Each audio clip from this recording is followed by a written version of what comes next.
What up, what up, what up? Hey, everybody, hope you're doing well. Hey, I just want to let you know, I know everybody can't always support and donate to the podcast, but hey, if you can do a one-time donation, I put up a Buy Me a Coffee link in this description of the podcast. So if you go to the description of the podcast, it'll be at the bottom, and you can just go to that link, and you can buy me a cup of coffee, or two if you want. And that would just help support the show, and I can wake up a little bit more and bring you more info. So thanks for listening to the podcast. If you can donate, that would be much appreciated. And let's get on to the show.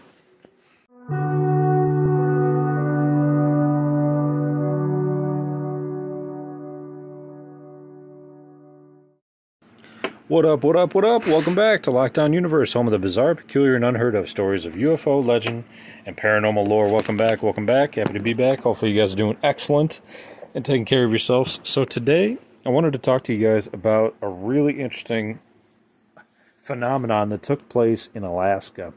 Now, this comes to us from a magazine released in 1978, Ideals UFO magazine. Let me see if I got that right.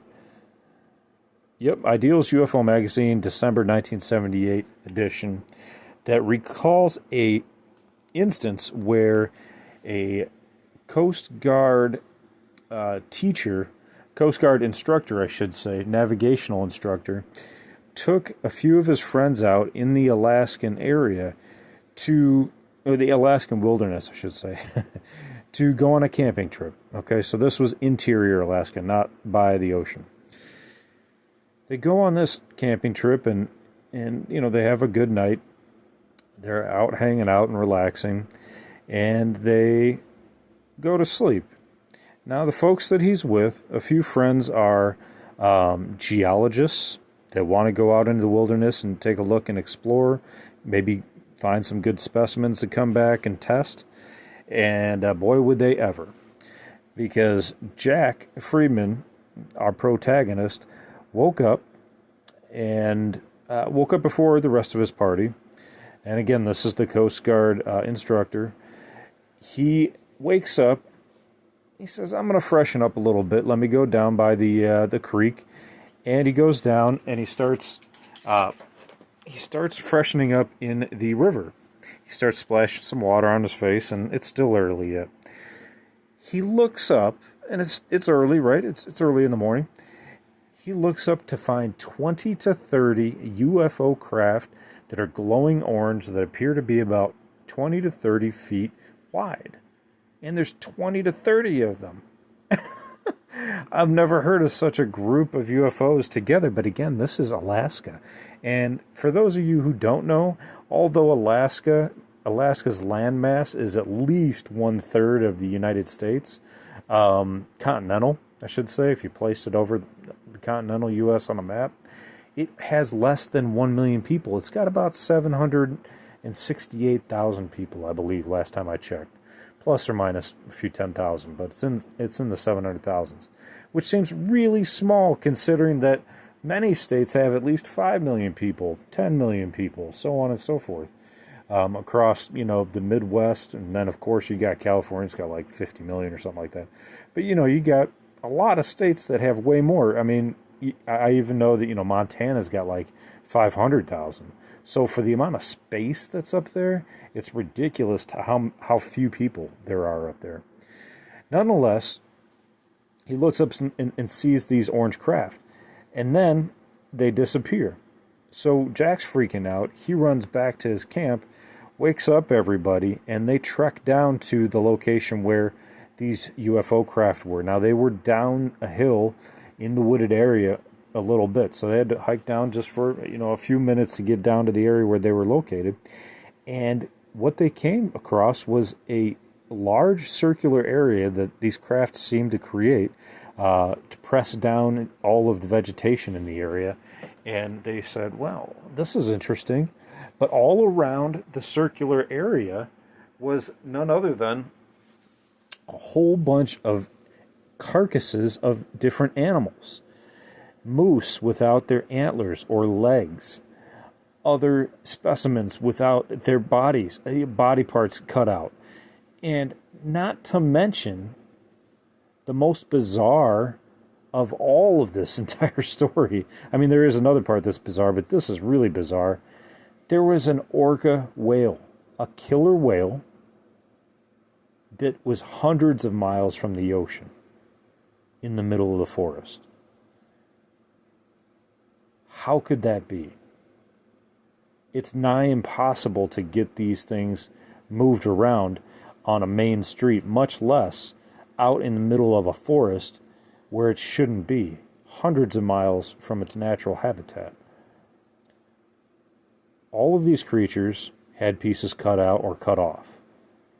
None of them had any blood or blood trail or any seeming thought of any scavenger marks on them.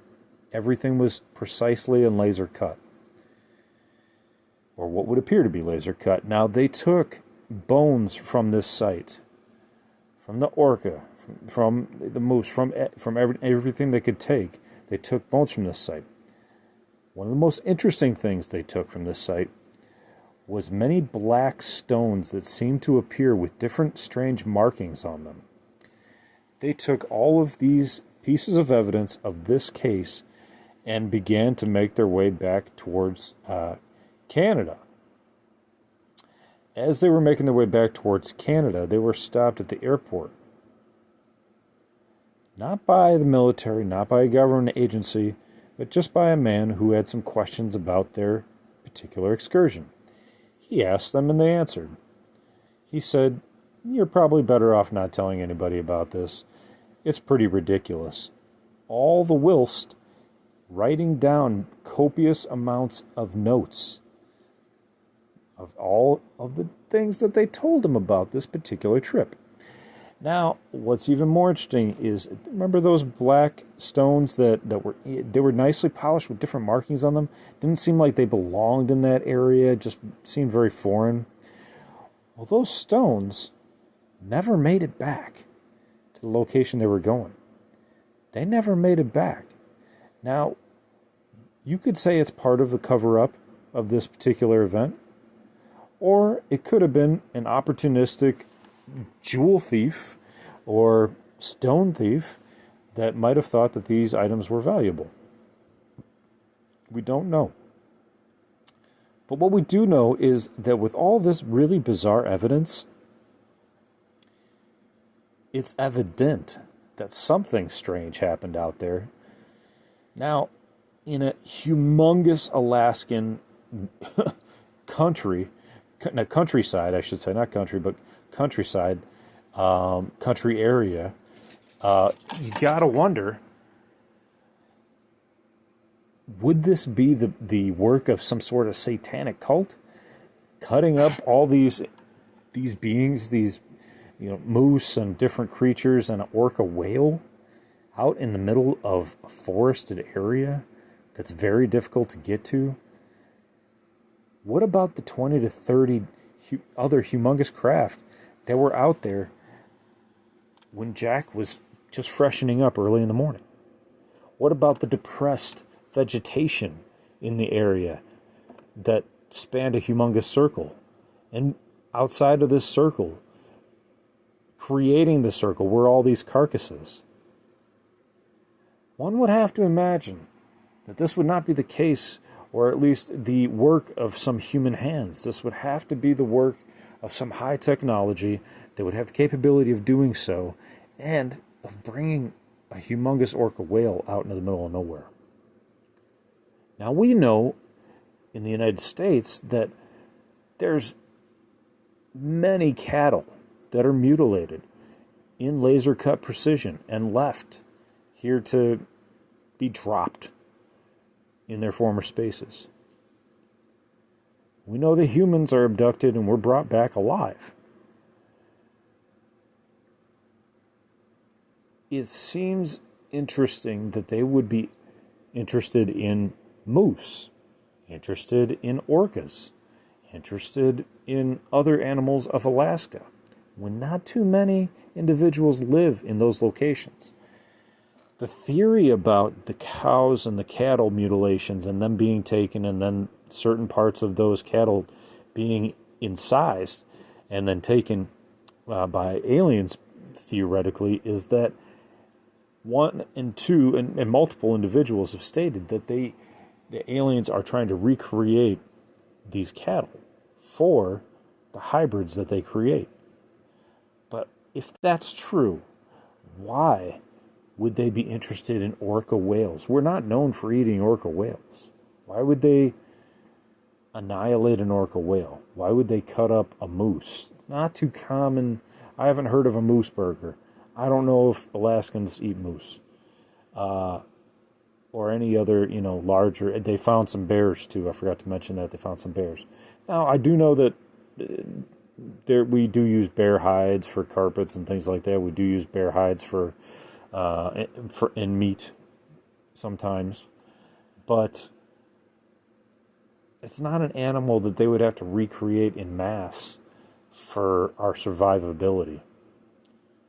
Unless there's something within the genetic code of those animals that could lengthen the clones that they are creating lifespan. Lengthen the lifespan of the clones that they're creating. That's all I can think of. I don't know if it's true, right? These are theories, but the story, and when you add up pieces of the story and you link them up with other pieces of the story, 1 + 1 becomes 2, and 2 + 2 becomes 4.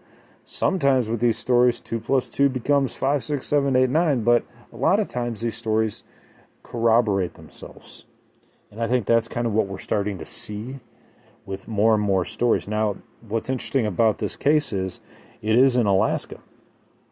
There's another Alaskan case and many more Alaskan cases that I want to talk about, because apparently Alaska is similar to the Bermuda Triangle. There's a lot of missing aircraft that go missing. There's a lot of individuals that go missing. However, some of that might be attributed to the fact that there's such a span of land in Alaska, and people easily can go missing. Just like the story of Chris McCandless, who had a book written about him, Into Thin Air, and then the movie was made about him as well. So fascinating stuff. I'll bring more to the podcast. I will discuss it. I will try to link the stories together and see if we can come to some cohesive ideas to what's going on up there. Where does the triangle start? Where does it end? We'll get into that into another podcast. But in the meantime, think about this. Why would that orca be there? Why would there be 20 to 30 aircraft there? Is there a base in Alaska? It is. It has been said by a few individuals, a few abductees, including Ingo Swann, who worked for the government, who stated he was brought to Alaska and saw a craft on a lake in Alaska right in front of his face, who was taking water, and then I believe he stated it went into the water. Is it possible that these 20 or 30 craft that Jack saw way back in the 70s were simply going outside of the base, collecting specimens, and then going back into the base? Or were they going off into a mothership, going off into space? So many questions, not enough answers, but I will leave it to you to chew on and think about. I hope you guys are enjoying the podcast. I'm enjoying bringing it to you. I hope you guys are taking care of your physical health, your spiritual health, your emotional health. Continue to have that white light, that positivity around you.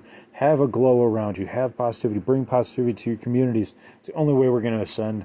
I hope you guys continue to follow through on your hobbies and your goals and your dreams. Those are the only ways we're going to ascend too. And as always, continue to question the universe around you.